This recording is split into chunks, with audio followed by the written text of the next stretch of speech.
this thing. It's not heating up. You got a problem? Yeah, this hot plate's broken again. Just when I wanted a grilled cheese sandwich. Don't you worry. I got something that'll solve that problem. Now, that doesn't look like a grilled cheese sandwich to me. What's this, a flying saucer? I'm making the stove of tomorrow. Looks more like yesterday's trash to me. All I wanted was a grilled cheese sandwich. Today... 3, 2, 1. Contact is the secret. It's the moment when everything has been contact. It's the answer. It's the reason why everything has been contact. Let's make contact. 3, 2, 1. Contact. Today we're talking about food and fuel. Dinner will be served as soon as the sun comes out.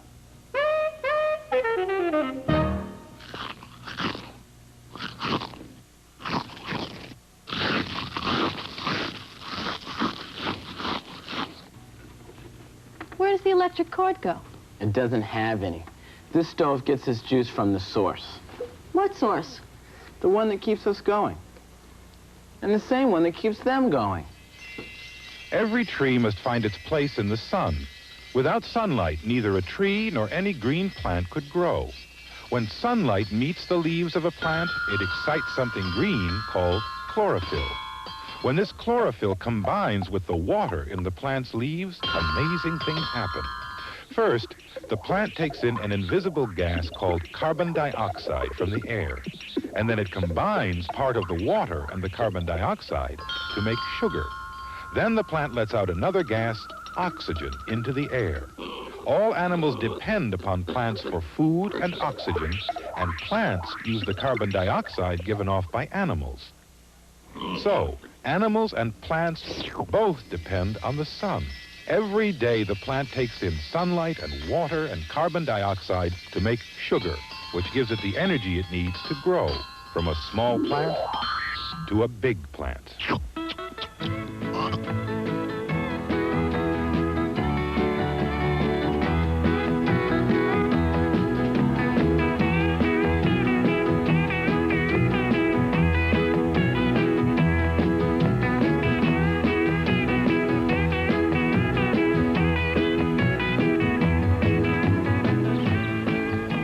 Hi, I'm Mark.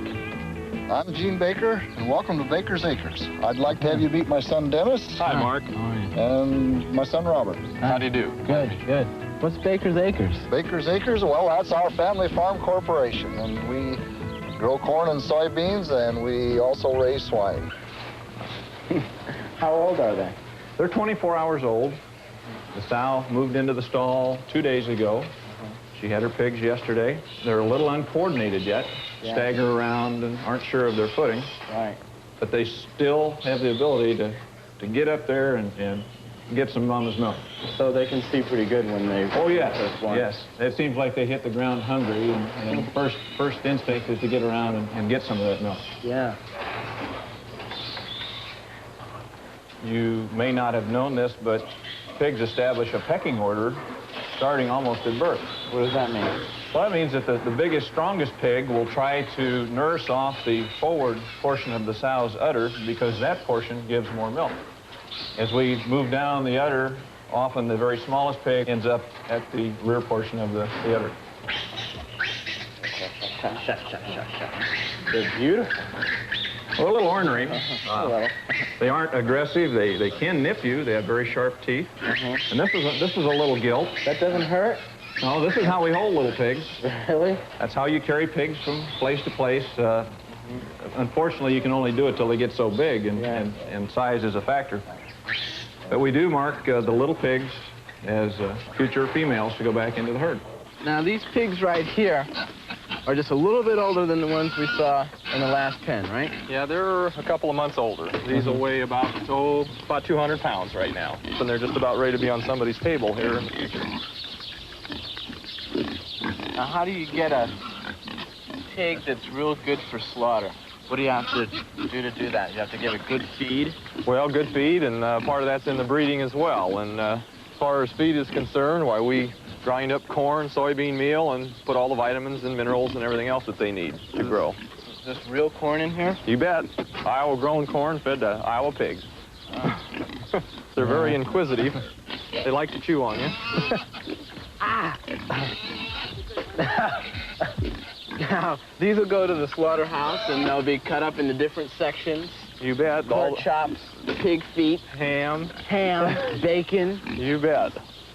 In fact, we've got some chops on the grill. Do you really? You bet. Oh, I'm hungry. Let's go. Let's go. Okay.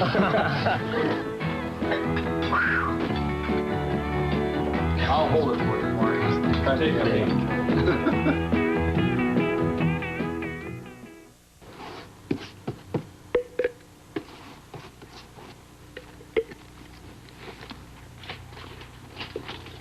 You know, this looks something like those sun reflectors that people used to get a tan. That's exactly right. They're cooking themselves.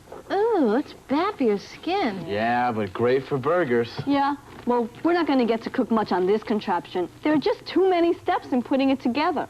You know, it takes processing to change raw energy into a form we can use. I mean, it's fuel you have to... Or as food. It takes a lot of work to turn milk into butter and cheese, and wheat into bread. Yep. Today we're going to make bread. 7,000 loaves of it.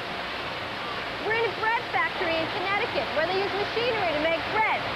And while the machines make bread here, I'm going to make a homemade loaf by myself.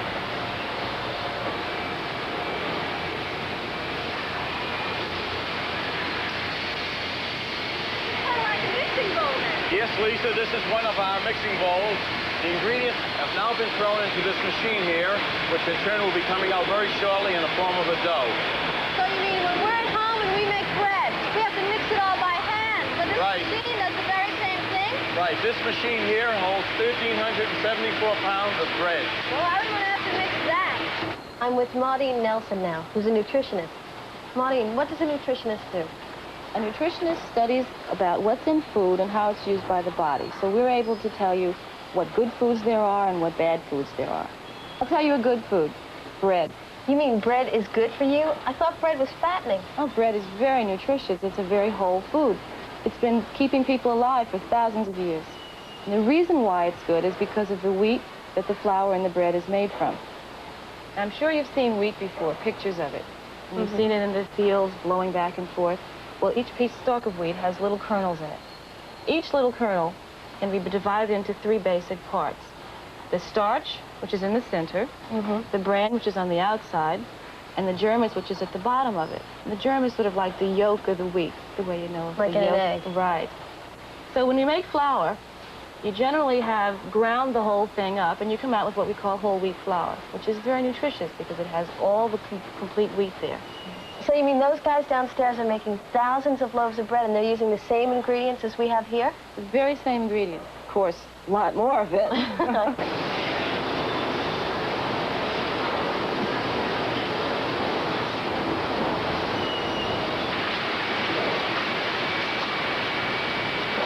I would really like to make one loaf, but I've never made it before at home, and I don't know exactly how to go about doing it. It's very simple. You'd be surprised.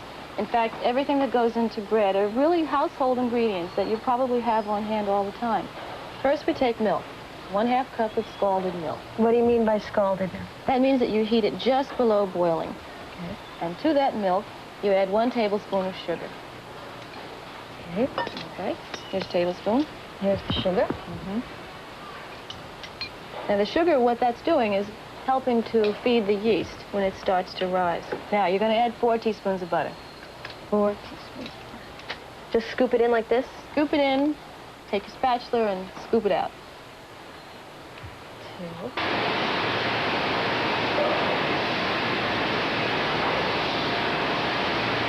Can we use our fingers? Sure. That's what cooking's all about. Let's really get into this bread. All right. Next, you're going to add the yeast. First, you pour the yeast into the bowl. Okay. This is what's going to help it rise. Right. Then you pour in 1/2 cup of warm water, and you stir until it dissolves. Okay. You can pour that now in with the milk and butter mixture. So I'll stir that up a bit so it's all mixed as well. And now you're going to start adding your flour. Okay. You know, I want to pour it through here. This is to sift it, and that incorporates air. And what's so good about having air in it? Well, when the bread is baking and it starts to heat, the air expands, and it gives the texture of the bread more of a lightness. Now, once it's all thick, you'll start to knead it. Okay, now you take it out of the bowl. Dust your hands with the flour so that the dough doesn't stick to your hand. And what you're doing is you're rolling the bread. Push it this way, bring it back. With the heel of your hand, push it and bring it back, then push it and bring it back. Now, this is a nice stiff dough because it's whole wheat. Why do you have to push it and then bring it back like that? Couldn't you do it just any old way? No, actually, what you're trying to do is form gluten, and that's one of the proteins in the flour. So now we shape it into a loaf? Okay, what you want to do to make it into a loaf is to flatten it out. Flatten it out.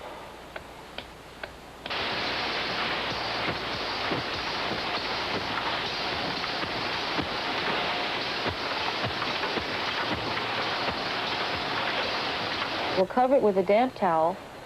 We'll let it sit for about 45 minutes or until it rises until it's about double in size.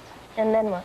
And then we bring it back to the board, punch it down, knead it just a bit, shape it into a loaf, put it in the loaf pan. Just pick it up and plop it in? Mm-hmm. Now make the seam go on the bottom. The seam goes on the bottom. Right.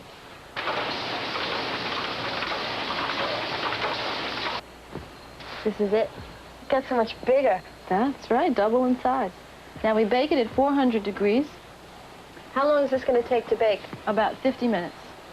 I think I can hold out that long. It's worth it. Ooh, it looks good. Oh, it's gorgeous. It really is. I'm proud. First loaf, homemade bread. You know, it's not going to be my last one. In the time it took for us to make this one loaf of homemade bread, these guys made 7,000 loaves. But that's okay, because they didn't have as much fun as we had. And they don't get to eat what they made. And I do. Let's see. I think that's just about it.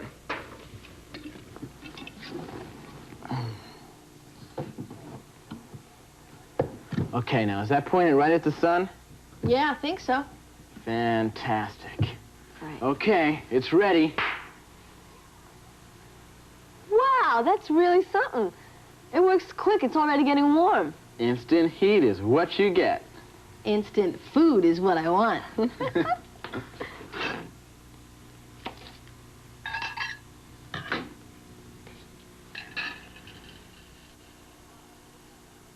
All right, look at that.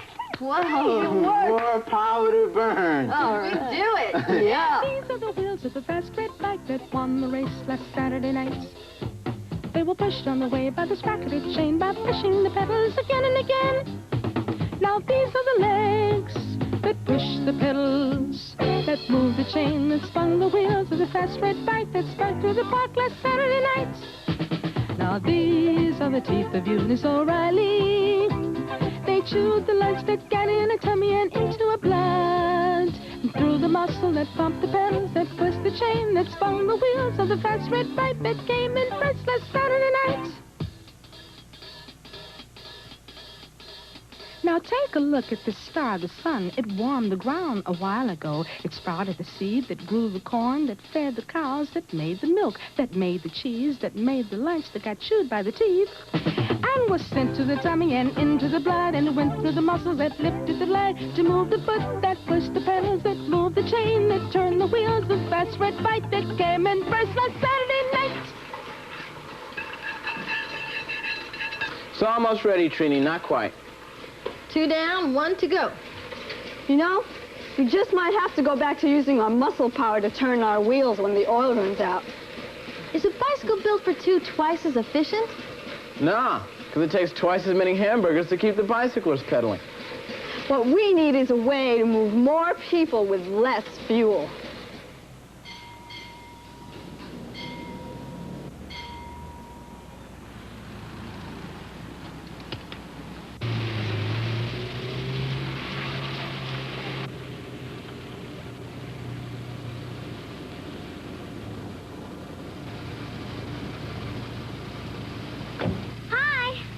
Are you sure you want to go through with this race? Do you really think that school bus is more efficient than this little car? Mr. Atkins, our bus driver, says we can get 6 miles per gallon if 2 of the miles are going downhill. My uncle says this car gets a lot more miles on a gallon. You'll see which is more efficient. There are 60 kids. You take 30 of them to school? They're over there. My 30 are on the bus. It looks like the whole 5th grade. We'll have to make a lot of trips, but that's okay. The school is exactly 5 miles from here. Did you buy gas? A gallon plus a little more to get us here. So now we each have a gallon of gas. We'll even give you a head start. There's something fishy going on here. Tell me when you're ready.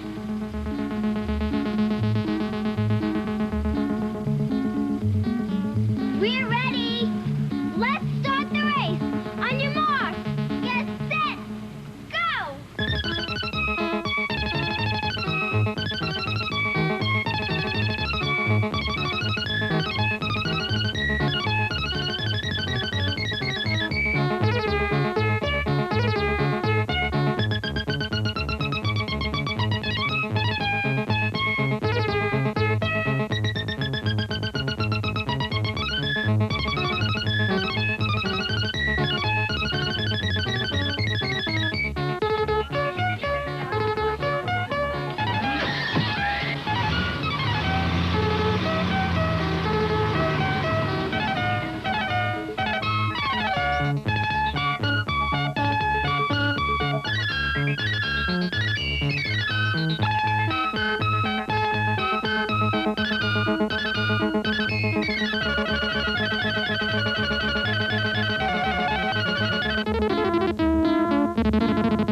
Don't know, but they're on the road by now.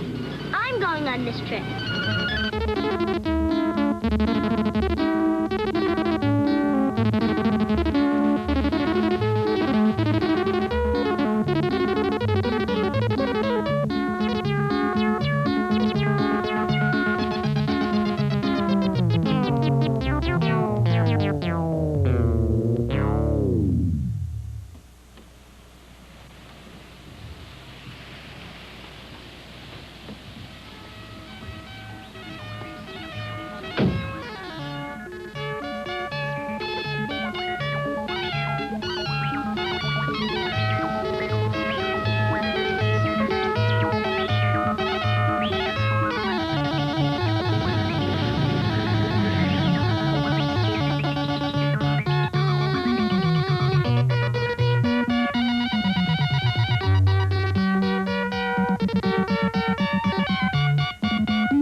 How many kids did you bring? 30, just one bus trip. How about you? Only 15 before we ran out of gas. I was tricked.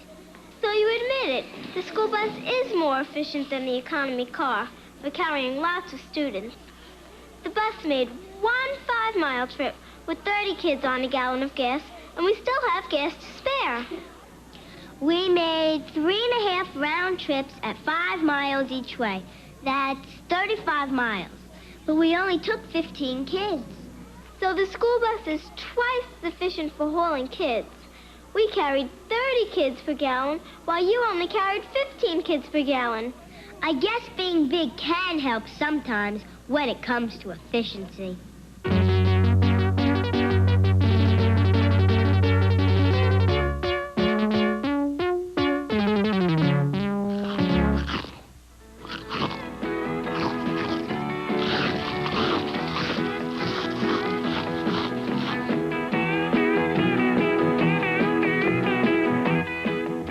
Solar power, huh? Yeah, why not? It supports our life on Earth, and besides, it's free. The equipment's expensive, though, at least right now. It'll get cheaper when more people start using solar power. Yeah, but you can't use it to run cars or buses. But there are lots of things you can use it for. And besides, it's not about to run out. At least not for a few billion years. Right. Whenever there's trouble, we're there on the double. We're the Bloodhound Gang. If you've got the crime, we've got the time. We're the Bloodhound Gang.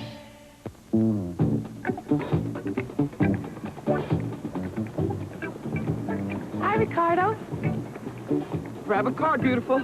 I'm jogging. Come on, Vicky, it's a new trick. Grab a card.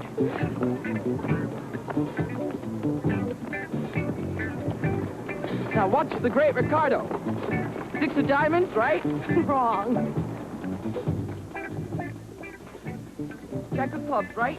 Wrong.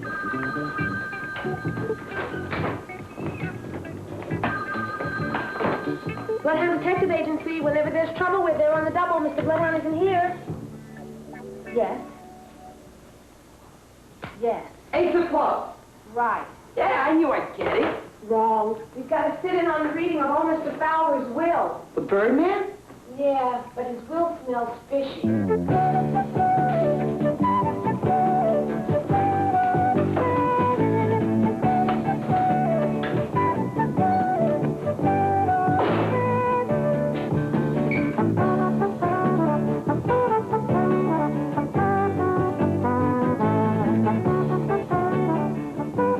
3 of hearts. Cuff, what on earth are you doing? Following you. I'm practicing shadowing criminals. Thanks a lot. Come on, kid, we're on a case.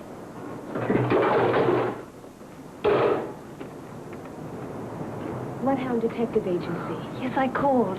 I'm Amantha Fowler. Come in.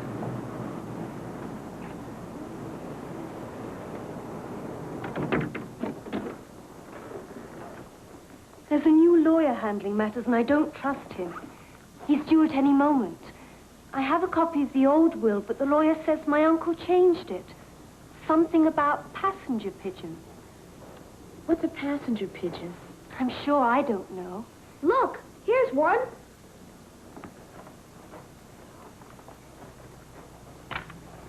American passenger pigeon. 1914. Gone, but not forgotten. All present? I believe I'm the only heir, Mr. Pettifog.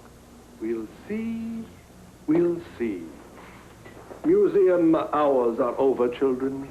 They're friends of mine. Then, shall we all be seated?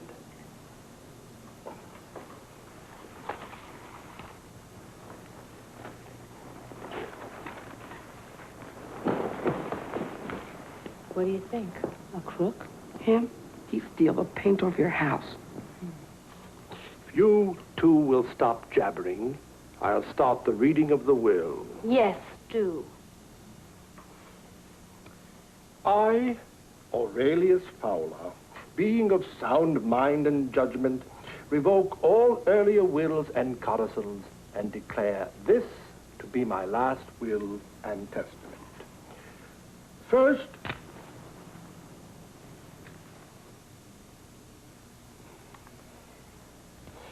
to my niece and only living relative, Amantha Fowler, of London, England, who does not share my scholarly interest in bird life, I leave the sum of $1. Second, I give, leave, and bequeath the remainder of my estate to the Committee for the Care and Preservation of the American Passenger Pigeon. Cuff. Quick. Slip out and call the Audubon Society. What's that? They know all about birds. Find out if that committee is on the up and up. Private quarters provided for the staff. Finally, I appoint as the chairman of the committee and the executor of this will my dear friend, attorney, and a fellow expert on birds, Hiram G. Pettifog. That's me.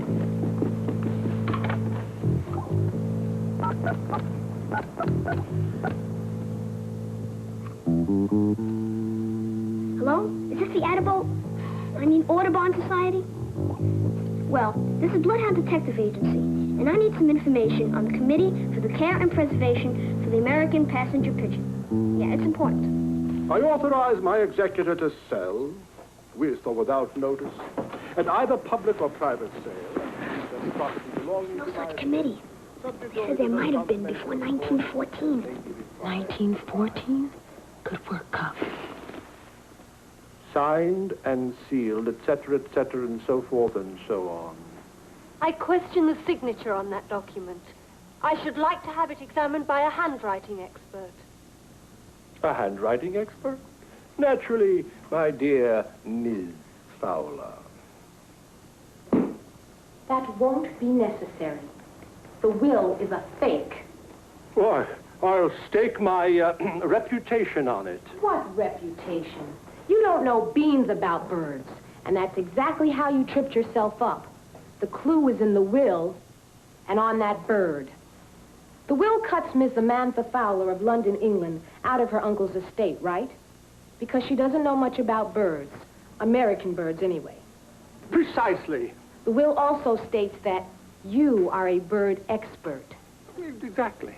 Kindly read paragraph 2 again, Mr. Pettiforg. The part about bequeath. I have no time for this nonsense. Read it, Mr. Pettiforg. I give, leave, and bequeath the remainder of my estate to the Committee for the Care and Preservation of the American Passenger Pigeon. Mr. Fowler was a famous birdman. He would never have agreed to that paragraph. You forged the will. How dare you make such a charge? Because Mr. Fowler knew, positively knew all about the passenger pigeon. That's why he put gone but not forgotten on that bird.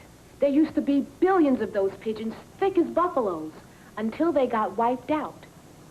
Care to read what this book has to say? Not one bird left alive. They've been extinct since 1914.